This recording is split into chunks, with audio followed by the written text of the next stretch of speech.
Good evening, everybody, and welcome to another edition of the Guys Who Stare at Stats. I'm Cade Kennedy alongside Connor Gray.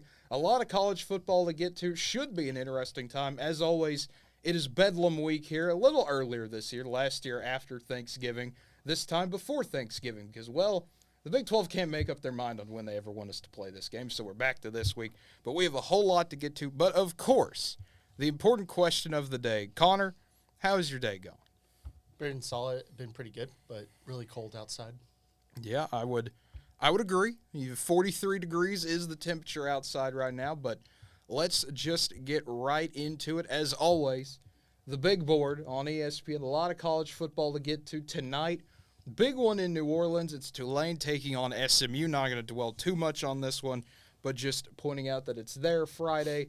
Tulsa taking on South Florida, New Mexico playing San Diego State. We're not here to talk about those teams, though. As much fun as Tulane's season has been, they lost to UCF. Yeah. Sorry for them, but moving on, the number one team in America still, it's Georgia.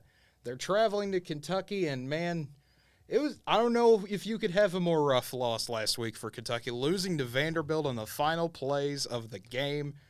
24-21 was the score there in Lexington. And people wanting to have some questions for Mark Stoops about why is this happening? Why, any question really, any of the 5 W's. But Georgia, 22.5-point favorites in this one in the 2:30 CBS game. Not really surprising with that one. It's like you lost to Vanderbilt, who's been arguably the worst program for the last few seasons, even worse than Kansas, if that was hard to believe, but not really. But just if Kentucky doesn't have that loss, I mean, they're still going to be underdogs no matter what, but I think the spread would have been more kind to them. But I probably expect Georgia might put 30 on them. Yeah, so I think Georgia blows Kentucky out. At this point, your morale, I would feel like, has to be shot after losing a game like that. Plus, Georgia's just the better team anyways, on paper, on the field, anywhere. It's like even if Kentucky won that game, the outcome of what we think wouldn't matter. Also, because it's the only time they'll ever get mentioned on this show because of how irrelevant they are this year. And that's saying something coming from watching OU this year. Texas A&M officially has a worse record than Vanderbilt. Vandy is 4-6, and the Aggies are 3-7. I enjoy that stat very much. Great. It makes me happy. Ohio State taking on Maryland. Number 2, Buckeyes are similarly favored, 27.5 points. This is a Maryland team that some weeks they're on and some weeks they are not. Last week getting shut out by Penn State 30-0. The week before playing a competitive game against Wisconsin, struggling for a win against Northwestern and Indiana. It's a Maryland team that I still don't know how to feel about them. They're 6-4, and every week they kind of feel like a different team. Really not much to really say. That their inconsistent offensive play is just not very good. I mean, you basically in the last 2 games you only scored 10 total points, and you got shut out last week. So I don't know. And obviously this game will be at home. It's not like you've had to play on the road like you did the last 2 weeks. So you might get a bit of a crowd behind you, might be able to do a little bit more. But at the end of the day, Ohio State is just the better team, so Ohio State's going to take it. Yeah, so Buckeyes will win this one here. But for Maryland, first game at home since October 22nd, always nice to be at home. But I will say I think they can cover the spread. Yeah, they might find a way. I don't know. I feel like Ohio State, with how they've played the last few weeks, they're continuing to get better. But I could see them overlooking Maryland a little bit in the second half, saying, okay, this thing's done. We got a little bit bigger game to look forward to next week. Yeah, I think Ohio State will jump on them, and then Maryland will make that game seem close, in quotations. Yeah, closer than it actually was. Yeah. But the next one here, it's Illinois taking on Michigan. A few weeks ago, this would have been a pretty big deal of a game, but when you lose to Michigan State and Purdue back-to-back weeks for the Illini, it's rough. That's all I could say there. Still, of course, Illinois has an opportunity to win the Big Ten West, but they're going to have to find a way to pull an 18-point upset on Michigan. Yeah, as fun as it would be to see Illinois play spoiler to Michigan, I just don't think the Illini's defense will be able to handle the run game. Michigan's defense will pretty much dominate for the most part. Yeah, so the Wolverines here have been on an absolute tear. It doesn't matter who they've played. They've been able to find ways to just beat you up, either with the run game, whether J.J. McCarthy is to make a play with his arm. Michigan has been great on both sides of the ball. I mean, they're going to win again. The Wolverines are going to be 11-0. They're going to cover the spread there. Illinois is a bit more one-dimensional, and when you start getting some injuries piling up, it doesn't help you there at all. It doesn't. And then big noon, everybody. It's TCU and Baylor, and the Frogs are 2.5-point favorites. A fun rivalry game, as always, between these two. TCU, number 4 in the country, still kind of the story no one expected to see this year. Talking about a 10-0 Horned Frog team is just magical. That's what the Big 12 does. We provide the best storylines. Apparently, that's what it looks like. I mean, none of us predicted. We thought TCU would be like maybe 4th or 5th best team in the conference, maybe 6th at the worst. But we didn't think that Sonny Dykes would come in and all of a sudden they're having this magical run that they're having. Max Duggan has literally turned his entire career around. He went from basically started last year, but he got beat up by Charlie Morris, and then all of a sudden Duggan only got his chance when Morris went down, and Duggan has not let go of that opportunity since. Yeah, I'd say Max Duggan 25 TDs on the year, only 2 interceptions. But you look at Baylor, this is a 6-4 Bears team that really, I mean, the season I thought they would have just went off the rails immediately when they lost to BYU. Yeah, they had an early stint at the beginning where it kind of derailed. They got some bad losses early on in the Big 12, but they've managed to slowly get themselves in a position where they can possibly still get that second spot in the conference championship game. Yeah, and then you play Kansas State last week. You have an opportunity in that game. Adrian Martinez goes down. Will Howard comes in, and that was all you needed to know about that game there. Will Howard tearing the Bears defense up. The secondary for Baylor this year it's a far, far cry from what it was last year. Yeah, and I think TCU finds a way to tear them up at this point. I think it's going to be probably a bit of a struggle at first for both teams, but over time TCU will overwhelm the Baylor Bears, especially Duggan just tearing up that secondary. And then also with TCU, we got to talk about him. Kendre Miller, best running back in the Big 12. TCU fans certainly seem to think that way, averaging more yards than Bijan Robinson. TCU fans will love to tell you that right now, that, hey, he's averaging a yard per carry more than Bijan is. With the team that they have, especially they went up against, in regards to talent-wise, a better Texas team, and Miller overall seemed to have has been playing better consistently. Bijan can play good most of a game but not finish, really, mainly because they don't give him the ball much, but he still is not really doing as well when he does get the ball because offensive scheme-wise or whatever. But Miller's found ways to keep going throughout the whole game, and I believe he's overall proven he's a better running back. Yep. It'll be fun to see how this one goes. As always, you get this rival game. Baylor loved nothing more to Battle spoil. of the Christian schools. Yeah, the revivalry, the holy war, whatever you want to call this. I've heard several names for it. It's a fun game. That's the most important thing. But the next one here, Tennessee takes a trip to South Carolina, and the Vols are 22-point favorites, debuting some orange helmets for this game. So another game, Tennessee going in style there for them. And the Vols, I mean, you're coming off a game where you absolutely destroyed Mizzou, 66-24. South Carolina coming off the exact opposite, getting blown out by Florida 38-6. South Carolina, I mean, they're just trying to catch any break they can. I don't think they're going to get it here with Tennessee coming to town. No, Tennessee's playing mad. The Volunteers are still mad about what happened almost 2 weeks ago, and they're going to continue taking their anger out on South Carolina.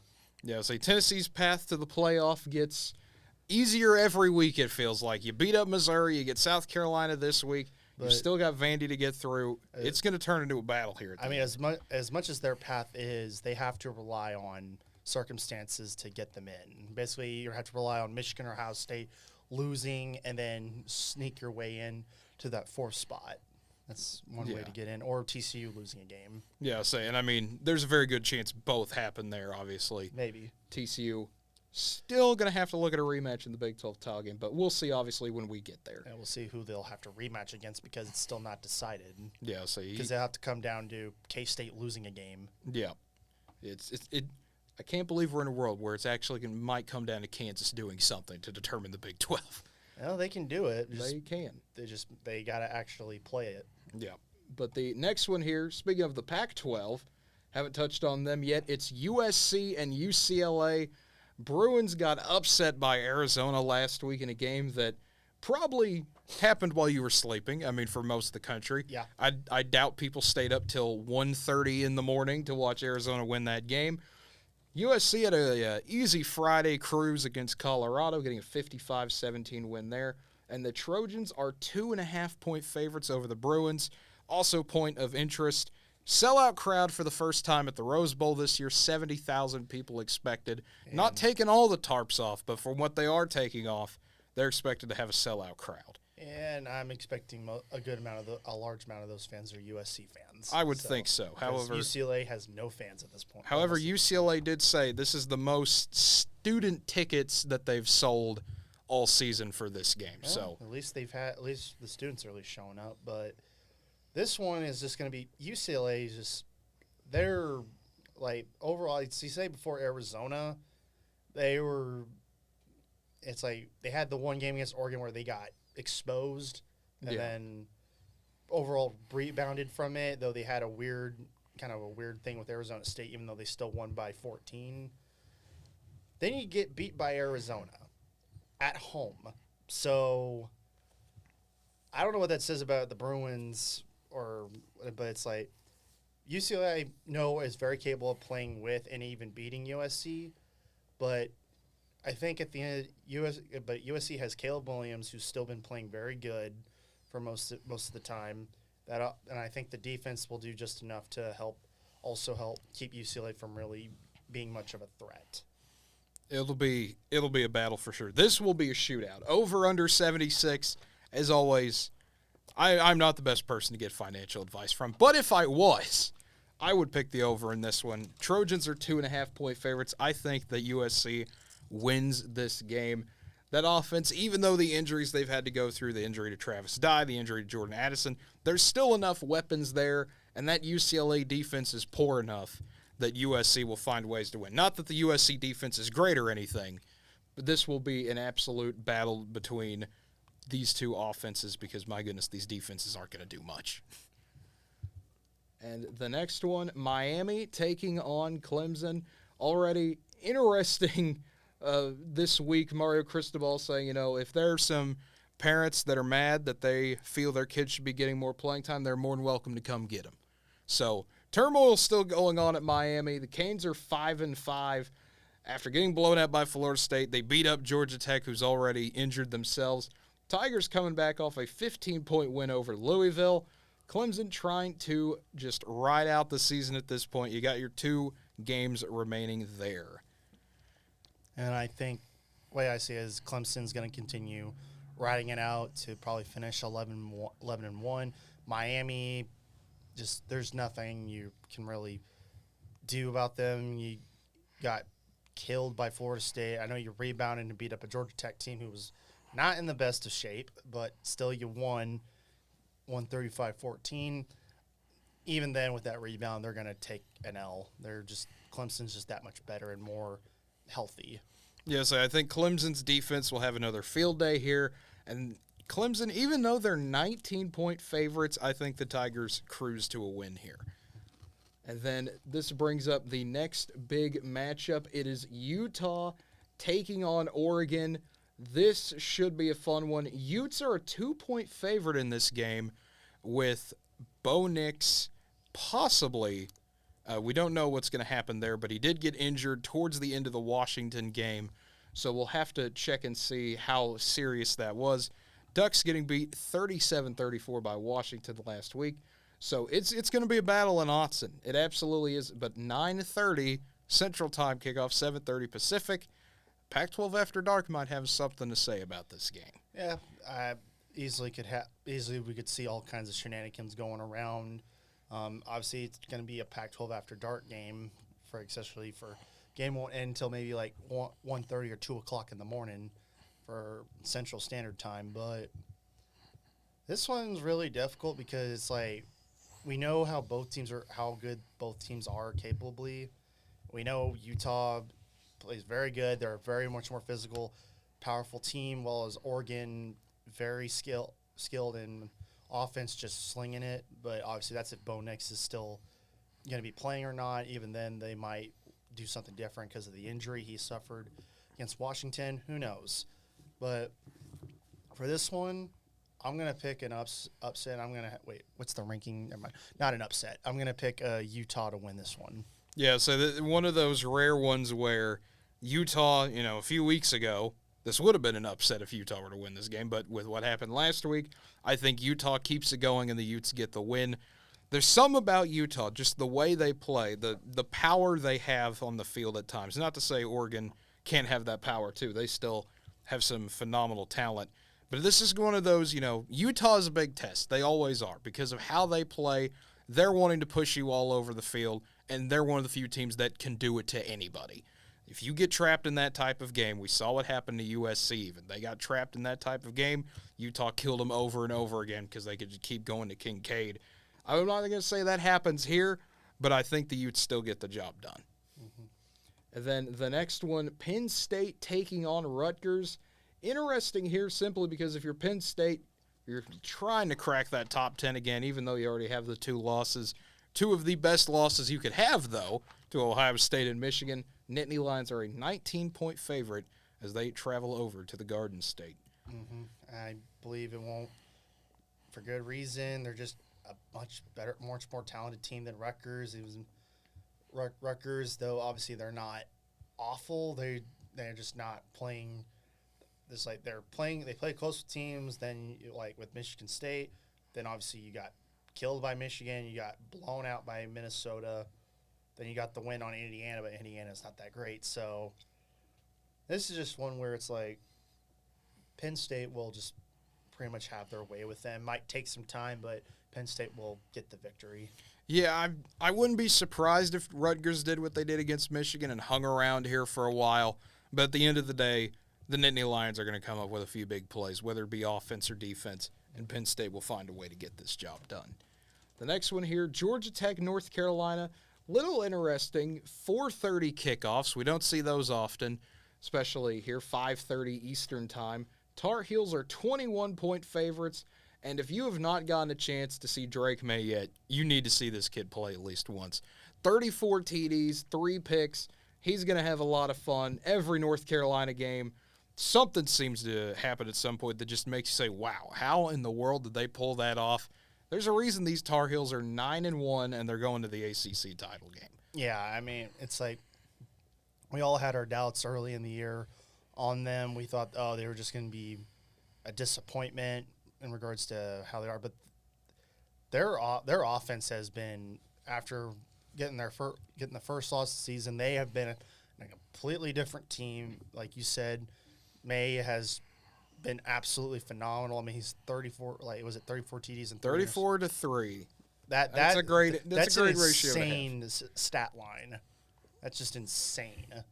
Like even some like the best quarterbacks in the country have a few more picks than that. The fact that May's not even in the conference, probably not in much of a conversation for how good he's been playing, is astonishing. At least I don't hear conversations about him. Yeah, so he's definitely the dark horse Heisman guy. North Carolina, kind of that dark horse playoff team late in the season that they need a lot of chaos to go their way, but there's absolutely still a window if North Carolina went 12-1. Maybe the ACC could still get somebody in there. Maybe not. We'll have to see. Again, that'll come down to a lot of chaos. It absolutely will. Even then, it's like they're stuck at 13, and you have basically technically 3 weeks before they do the selection stuff. The problem is that North Carolina, where they're sitting at, a lot of teams in front of them got to start losing really quickly, and they got to jump, or they got to jump teams. Yeah, I was about to say, with how that's going to work, though, the possibility is there. They just need a few things to take care of themselves. Then Ole Miss taking on Arkansas, the Rebels losing at the last possible seconds to Alabama. Had a shot there at the end, could not get it in the end zone. And now if you're Ole Miss, you got to play Arkansas. And keep in mind, Arkansas, they took LSU to the wire. It would not surprise me if this is much of the same. Rebels are a 2.5-point favorite, but Fayetteville is never a fun place to play at, especially in these rivalry games. Yeah, most definitely. Obviously, Ole Miss was unable to get that big upset on Alabama.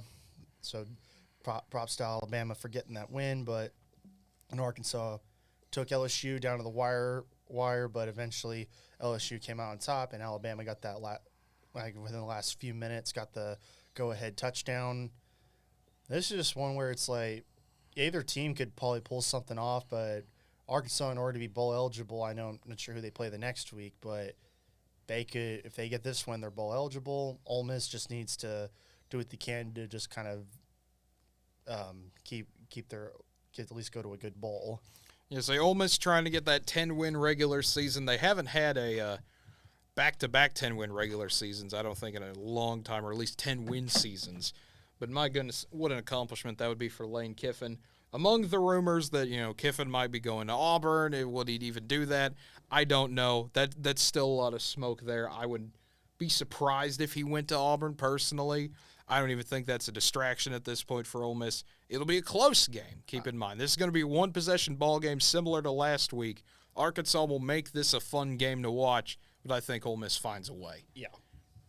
And then the second to last one we're going to talk about here, Kansas State. Trap game. Kansas State goes to West Virginia. Mountaineers might have found their quarterback for at least the rest of this season in Garrett Green. He had a big game against Oklahoma, taking over in the fourth quarter there. And the Mountaineers, it's one of those games where Morgantown is not a fun place to visit. Mountaineers are 4-6. Neil Brown, desperate to keep his job. Fans are wanting to see that bowl game possibility, hanging on to hope. If West Virginia wins this game, there's still a possibility all 10 Big 12 teams make a bowl game.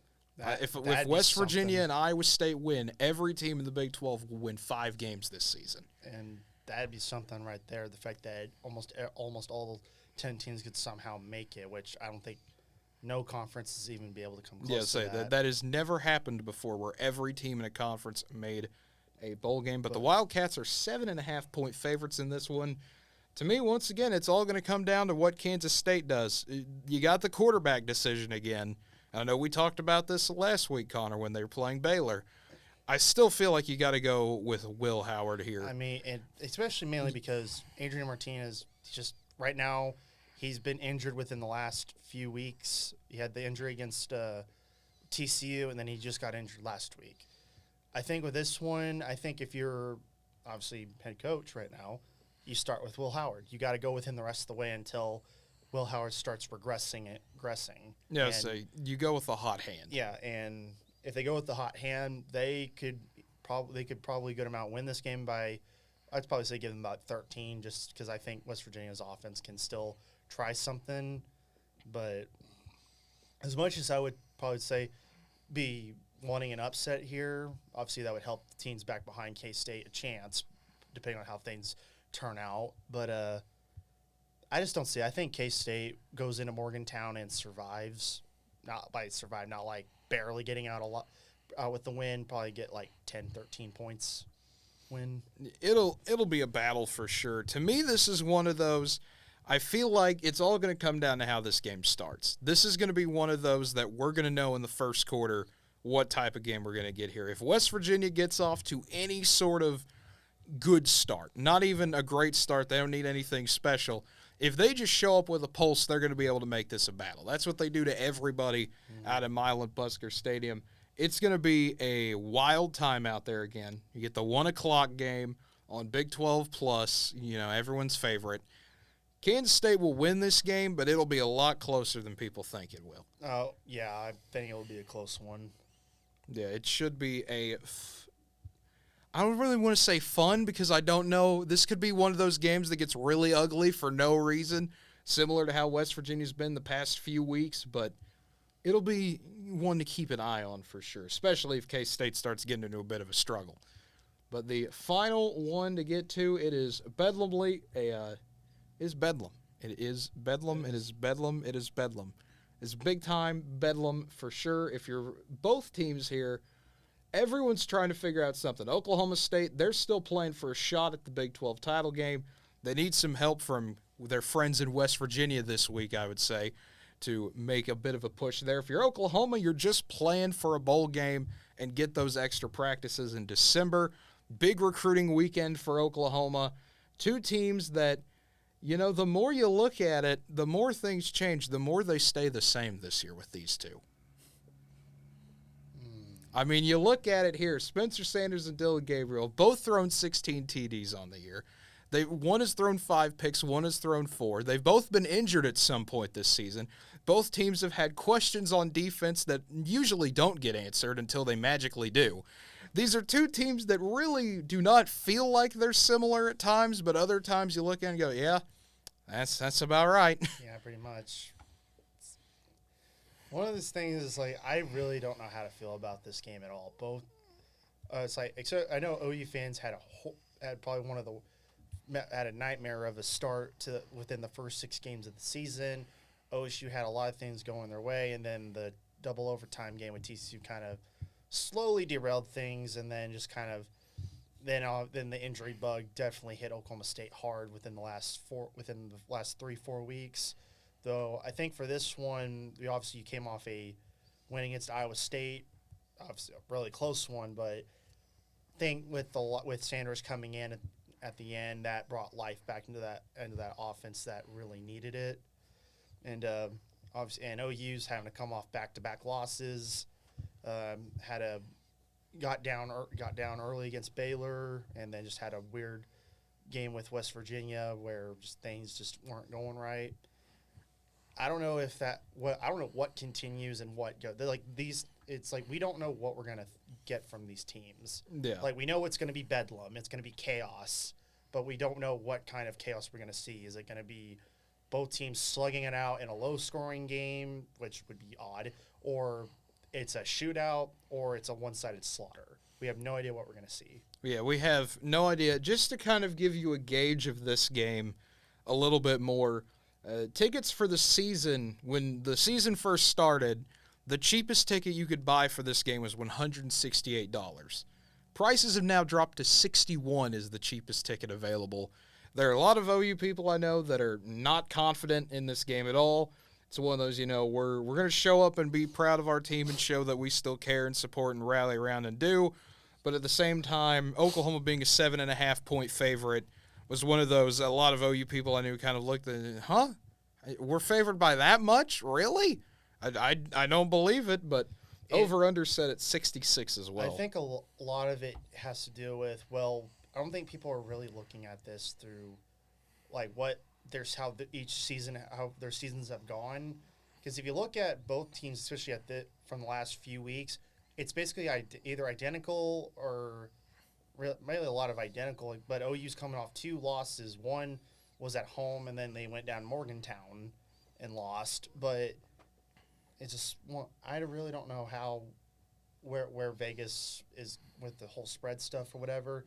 Because in many ways, I would have been like, if it was like a 1.5 or 2.5, okay, fine. It's like, I'm not really sure, but either way, I just don't know how to feel about this one. I mean, it's one of those that, for Oklahoma at least, the offense everyone knew was going to take a step back. There have been games where the offenses looked perfectly fine. We saw this against Kansas. We saw this, of course, the first 3 games of the season. Offense has its moments where you kind of scratch your head, but other than that, looks fine. Then you have things like the West Virginia game where everything goes out the window. No one knows what's going on. People start dropping passes. People start making mental mistakes. Everything seems to be falling apart. It's one of those. OU has been a very flip-flop team this season, Jekyll and Hyde team, whatever you want to call them. But when they get it home, almost every game at home this year, at least in conference-wise, has been a shootout. OU's offense will come to play at home. Their defense is probably not coming to play. Who knows where they are. The OU's defense, they finally were able to shut a quarterback down in JT Daniels. West Virginia makes the switch to Garrett Green. You bring that mobile quarterback in there. Oklahoma's defense gets frazzled and forgets what they're doing in certain key plays of the game. Mental mistakes, of course. You can't jump off sides on a 4th and 15. You can't do stuff like that. Several errors, I feel like. In Oklahoma, they're dealing with their own injuries. We don't know if our starting center is going to play in Andrew Rame. We might have Kongal in there as well, who can hold his own. We're dealing with some injuries as well, so this is going to be a true weird battle. I would say injury-wise, OSU's offense will mainly go back to normal with Sanders expected to make the start. Yeah. Start, especially coming off the bench and basically looking like nothing was wrong for the most part. I mean, didn't really do very much, but did enough to win the game. He had the winning drive for it. So, and defensive-wise, OSU should mainly have a good amount of their guys back, maybe besides the ones that have already been injured and just dropped out entirely. So OSU mostly will have most of their guys back, if not probably about 95% of them. But I just don't. Well, again, it's like because how both teams have played in the second. It's like OU has had a bad first half and then kind of done better in the second half of the season. But I just don't know how to feel about this one because I just was not really I've just mentally haven't really been focusing on Bedlam. Yeah, it's one of those that it kind of didn't. I don't want to say sneak up because you knew when it was. Yeah, but it's one of those that's just like, oh yeah, that's this week. Well then, but I mean, for Oklahoma, the main thing I'm worried about, if I'm an OU fan, how in the world is our defense going to play? I think the offense, we know somewhat of what we're going to do. The last 2-3 weeks, we've seen pretty much where we're at offensively. As much as we can beg for change, it's not happening with 2 games left in the regular season. There's going to be some questionable moments. Dylan Gabriel might have one of those kind of what in the world are you doing type of throws where he overthrows a wide open man. That's just a fact of life this season. But what I'm worried about most for Oklahoma is the same thing every single week. How is the defense going to play? Every single week, somebody steps up and has a big play against Oklahoma, and it's that spark that gets the team going. We saw this, of course, Kansas. Jason Bean had a great game. We saw this against Iowa State. While OU contained the Cyclones most of the game, Hunter Deckers converts 2 big 4th and 12s back-to-back. Iowa State gets a 3-and-out. The entire place comes to life, and OU almost looks like all 3 quarters worth of work completely about to be thrown away. Thankfully for OU, the defense stepped back up. But then Baylor, it was the same thing. When you were getting absolutely torched in the run game by Squirrel Williams, that is never a fun time. Baylor knows that they can go for it on 4th and 1 at their own 29-yard line because they know they're going to get a first down. West Virginia, the same thing. Garrett Green comes out there. The Mountaineers know they can just sit and run the ball. They can burn all the clock they want, and that Oklahoma won't do a thing. The only problem for Oklahoma State, though, is while OU's rush defense is terrible, this is one of the worst Oklahoma State run games I've seen in quite a long time. It's been about 4 or 5 years since OSU's had I'd say a really bad, a one-dimensional. I'd say the 2017 season was the 2017 and 18 seasons where the team was one-dimensional because they had to rely on throwing the football. It's like the thing is OSU it's like with their running backs is that if they have it's like they have the hole they can go to, they'll go quite a bit. They can run the football. It's more like they have to rely on Sanders to basically do everything, and that's one of the major issues of the season is that if you're going to have someone like Sanders, especially with that system you're going to run with, you either got to have a backup that's just like him, or you got to be able to flip on the fly in regards because the quarterbacks after them are more pocket passers. They're not a dual threat quarterback per se. And I think Sanders gives the team life, and he will give them life for Bedlam. I think we'll see a shootout, and I think we'll see how capable both these offenses will be. Defensive-wise, OSU did come off a much better performance than they have before, at least the 2 weeks before, where you gave up 48 to K-State and you gave up 37 to Kansas, and then obviously you rebounded by getting turnovers early and then able to pretty much keep Iowa State only to 14. So you did something there that OU was able to do prior, but the thing is OSU went most of that game without Sanders. If Sanders was playing that whole game, OSU probably wins that by at least I'd say around 20 points, maybe give or take, maybe 17. But obviously he didn't play the whole game because they were trying to rest him as much as possible and then had throw him in there because they needed a win. And it worked out better for them. So I think with Sanders in the lineup, OSU's offense will compete or could even outperform OU's offense any day of the week. But then again, OSU's offense has a tendency just to forget how to play football at times, like they did against K-State. Yeah, I'll say that this is one of those that I really if you would have asked me Monday, I probably would have said Oklahoma State wins the game.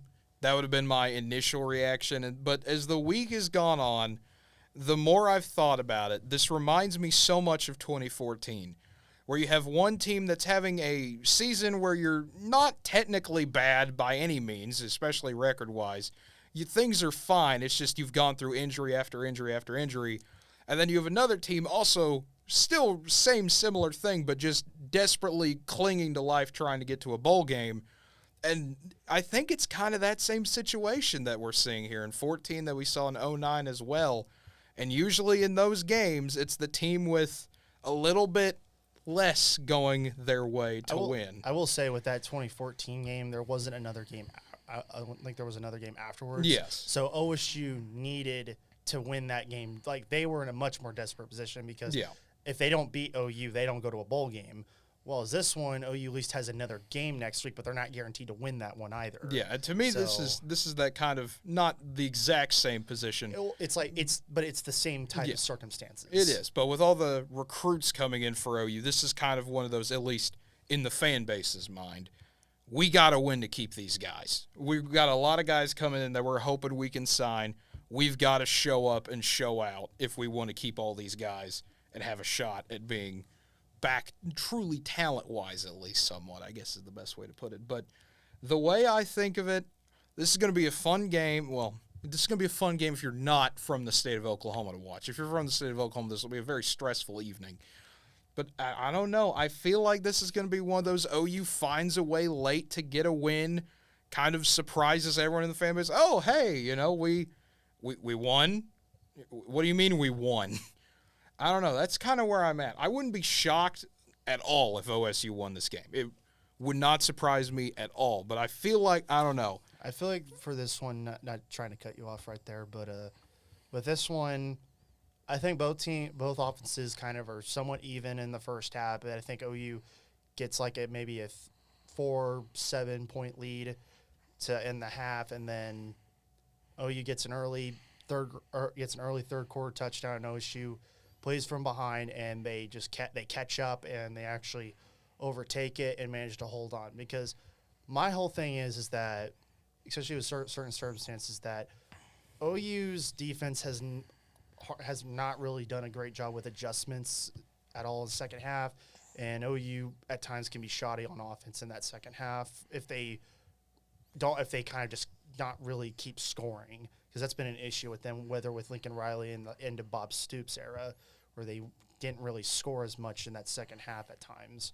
Not saying they didn't, just that a lot of time you didn't have to worry about it because you got ahead and then didn't have to really do much. But this one, I think OSU has to do as little come from behind like the game did against Texas, and they end up winning the game. Yeah, it'll be fun for sure. It absolutely will be. It'll be stressful. I will be an ice cube by the end of the game. It's like one of us is either going to be an angry ice cube, or I'm going to be throwing the bed. Yeah, it's going to be stressful. It's like every Bedlam. That's what it's going to be. But as always, we thank you for tuning in. It has always been a fun time doing this show. If you have not followed us here at twitch.tv/NWTV7, I highly encourage you to do so you know when we are going live, and you can watch us live. We have our nice chat here if you ever want to ask us any questions while we're doing the show. If you don't want to watch it live on Twitch, that's perfectly okay. We understand not everyone can watch us at the drop of a hat. So you can subscribe to the Guys Who Stare at Stats YouTube channel and like the video.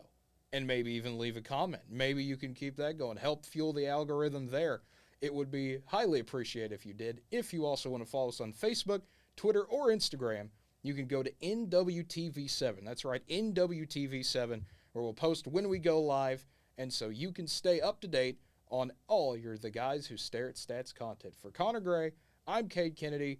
Hope you enjoy Bedlam this week if you're watching the state of Oklahoma, wherever you go watch a game. Hope it's a good one. And as always, have a great weekend, everybody.